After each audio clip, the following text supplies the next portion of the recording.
Welcome back, Mavericks. I'm Zachary. And I'm Owen, and welcome back to Mav TV. We have some great stories for you this week.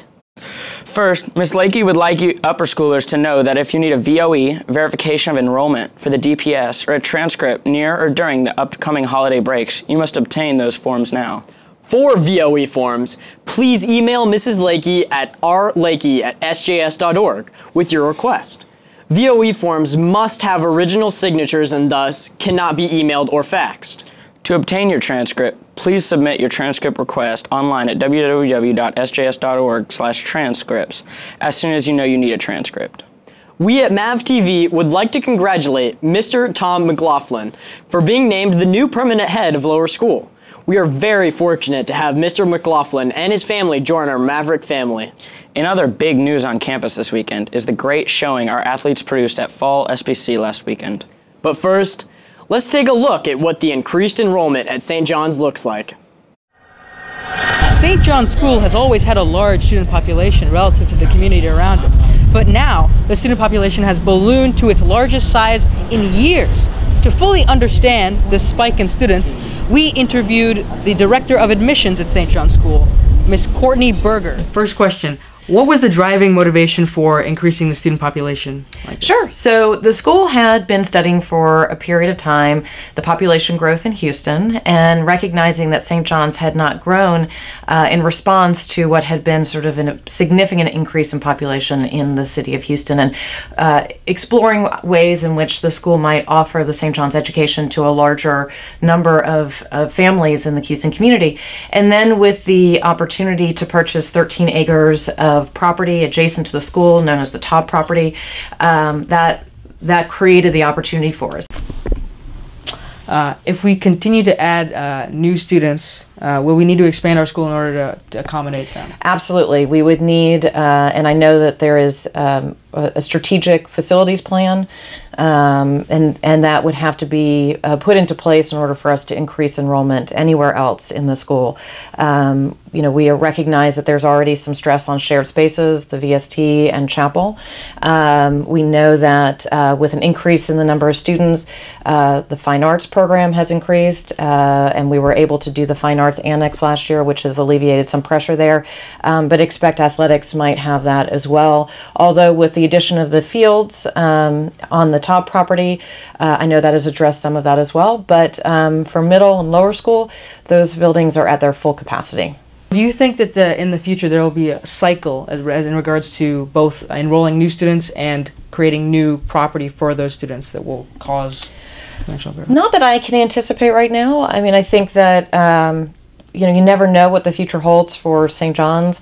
The neighborhood is very well developed at this point, so I would find it difficult to imagine another opportunity like the Top property ever coming up again. But development on that property and development on the South Campus certainly could be in the school's future, and is in the school's future, and it will be interesting to see where that might take us in the next 10 to 15 years. So how do you think that the rise in students has affected or will affect the teaching environment? Well, I think it can only be a positive. I think with a larger student body, you're increasing the rich diversity that exists here, and that I think translates into conversations in classrooms, in getting to know families of different backgrounds with different values, different religions, ethnicities, and I think it allows students with various talents and to be more involved in this program and to add to the program outside of even the classroom as well. Thank you very much for your time. My pleasure. Thanks. One of the favorite places for most students on campus is the concession stand. That's right. If you've ever wondered about how it works and what it does for the community, then this next story is for you. Hi, I'm Pete Anton reporting from Mav TV, but wait 1 second, I'm late for my workout.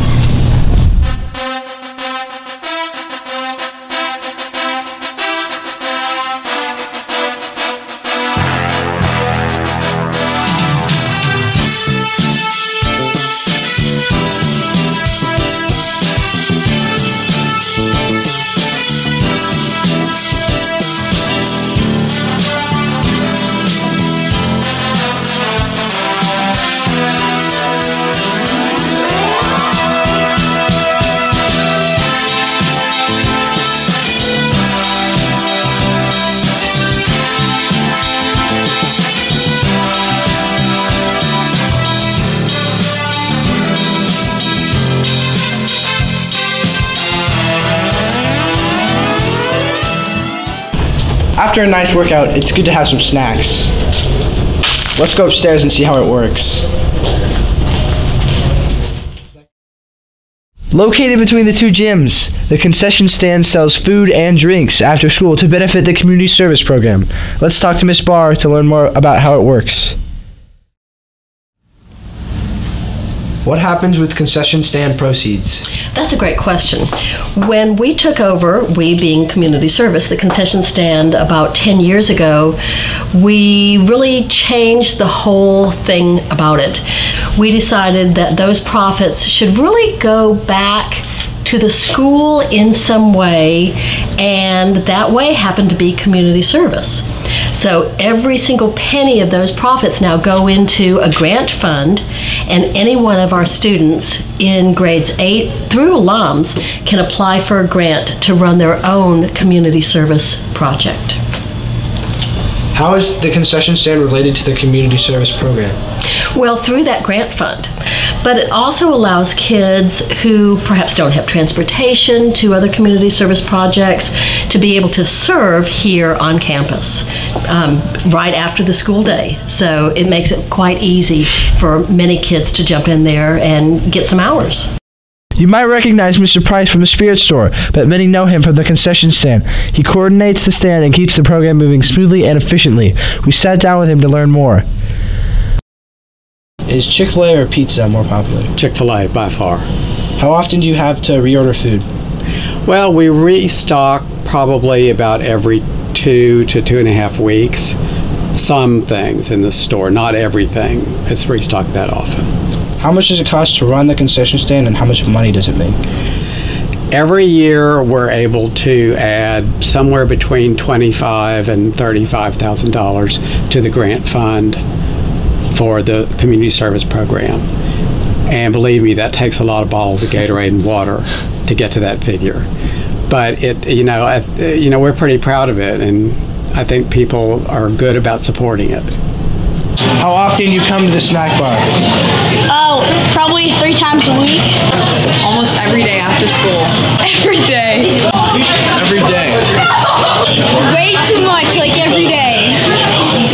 So why are you working at the snack bar? It's really fun to help other kids in the SJS community and get to know kids from all grade levels from 6th through 12th grade. And also, you get lots of community service hours for it. I hope you now know a little more about the work that goes into the snack bar that we visit every day. I'm Pete Anton, reporting from Mav TV. Now our sports team has some great news to share with us about how the Mavericks performed at this fall's SBC. After football finished their season in 3rd place with a winning record for the first time since 2012, the rest of the Maverick teams headed to Dallas for the fall SBC Championships. Boys volleyball almost pulled off a huge upset, taking the North's #1 Trinity Valley to the brink, before losing in 5 sets and finishing 8th overall. Girls and boys cross-country teams finished 7th and 4th respectively on a muddy course held at Norbuck Park in northeast Dallas. Temperatures were in the 30s at the start of the first race. Field hockey dominated the competition for their 3rd championship in the last 4 years. The Mavericks scored 10 goals to none in their 3 games, including a 3-0 win in the title match against Kincaid, hosted by the Green Hill School. Hail St. John's Field Hockey!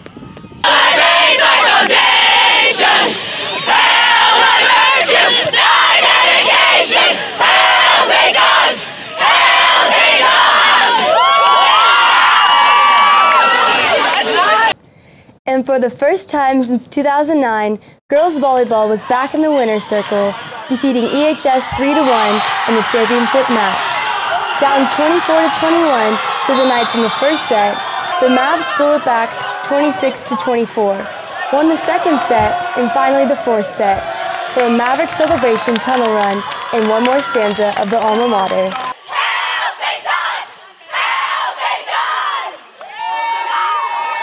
And here's what some of the players and coaches had to say about the 2 championship victories at SBC. This is about the most unified team that you could ask for. All across, from freshmen to seniors, they just worked well together, they played great, loved each other, and it was just a fun year, and it was fun for them to be able to to show their stuff out here today. So. Finishing strong is really important for us, so a 3-0 win is awesome. I'm just kind of at a loss for words, which is never a thing with me. I'm usually always have something to say, and I'm just so proud of them. They worked so hard, so it's good. Well, coming into the first set, we kind of took the lead, and we came out with the win, and we knew like we had more energy, we wanted it more than they did, and so we just came out, kept fighting the whole time. We were saying our skill level was basically equal to theirs, but we were saying so it comes down to whatever team wants it more, and we wanted it so much more than they did, so that kind of carried us through. I think we just went out swinging, like we were not afraid to make mistakes, and I think that allowed us to go much harder and much faster, and I don't think they could keep up with us, and so I think that's why we did, why we won. It seems like wrestling has always played a major role in the Mavericks athletics program. With the prediction of another championship season, let's take a look at the inner workings of such a successful program.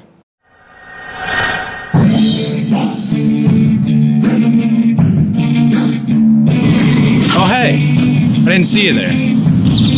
I'm Parker Rowe from Mav TV. For the past 6 years, the Mavericks wrestling team has dominated the SPC. How they do it? Here's a closer look. The St. John's wrestling program begins with a group called the Alpha Pups, in which young athletes are exposed to the sport of wrestling. For about 5 years, the St. John's wrestling coaches have continued to develop the Alpha Pups program and have had great success. The main goal of the Alpha Pups is to get kids excited about playing the sport in the future and having fun. How long have you been wrestling for? About 6 years. This coming will be my 7th. What do you like about wrestling? Probably all the togetherness and how all the older guys they're always looking after you and teaching you how to do it the right way, so later you'll succeed with wrestling. Do you plan to continue wrestling in middle school and high school? Yes, if I can, possibly through high school. The Alpha Pups program has helped encourage lower school students to continue wrestling throughout their middle school and high school careers. I think St. John's is in a unique position because we're K through 12, so we have access to our community early and get them exposed to what our expectations and standards are. It kind of morphed into this thing where now the high school boys and the middle school boys, they have a genuine care for the Alpha Pups, and I think that's because they came through those stepping stones, and it's nice to see, and it's unique to see this community build between the 3 different levels of our program.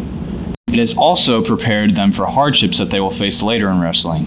It helps them get a head start to be more prepared than their competition. This head start allows young athletes to be more successful against their opponents. The best part about starting them young is the enjoyment that they experience. How has having the Alpha Pups helped strengthen the wrestling program? It's been great. It's been a great sense of community. The middle school and varsity teams are close together, and now it's the extension of that, getting the younger kids involved. I've said it quite a few times. I think the middle school wrestling program is the most important sport at the school. I think even those guys that don't extend on to the high school program get a lot out of it. Everyone, because you have 6th, 7th, and 8th graders working together, at some point in their middle school career, everyone's going to lose and learn that it's about the effort and that they are willing to go out there for their teammates and do that. I think that's fantastic. What has this extra preparation and hard work led to? The Mavericks have won 5 of the last 6 SBC Championships, and they won their first state title in school history in 2017. They've had great success, and they show no signs of slowing down. This year, the Mavericks are seeking to win the trifecta, in which they win SBC, state duels, and state championships all in the same season, for the first time in school history.